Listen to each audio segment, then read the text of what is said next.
utajiri wa ibilisi mwisho wake ni mbaya. Haleluya. Hapo kuna mambo mawili. Kuna mambo mawili.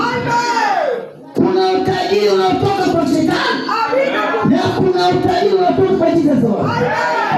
Lakini utajiri unaotoka kwa Jesus, ukimfuata mwanadamu akidadasha utajiri wa Jesus, utajiri udumo, hata wajukuu wako watakuta, hata wajukuu wako watafaidika na utajiri.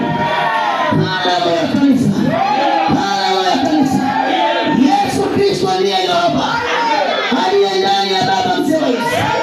Ameyaona maisha yako, unaishi maisha ya maskini, inakushinda hata kodi ya kulipia pango la nyumba.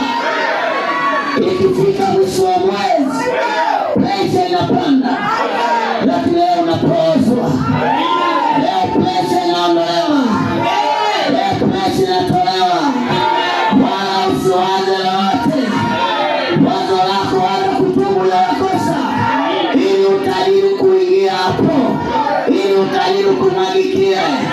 Narudia tena, utajiri udumuo unatoka kwa Jesus, na utajiri utawafikia wale waumini wanyenyekevu, wale waumini watiifu, wale waumini watendao kwa mapenzi ya Bwana Yesu.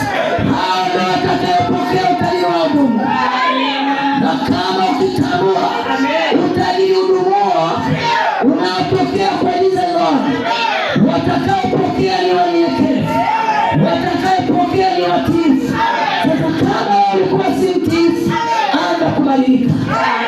Kama walikuwa si mnyenyekevu, anza kuomba toba, anza kuomba toba ili unyenyekee, anza kuomba toba ili umtii, utajiri ukufuate.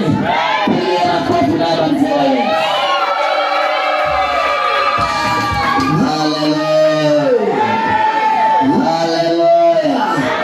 Usifurahia utajiri wa njia ya mkato, mwisho wake ni mbaya. Haleluya. Huo utajiri wa njia ya mkato ni utajiri wa manyoka, utajiri wa masharti magumu, utajiri wa kutoa makafara. Uogope utajiri, utaua watoto wako, utaua ukoo wako. Kuanzia leo badilika, kuanzia leo omba toba, omba msamaha, omba toba ya kweli.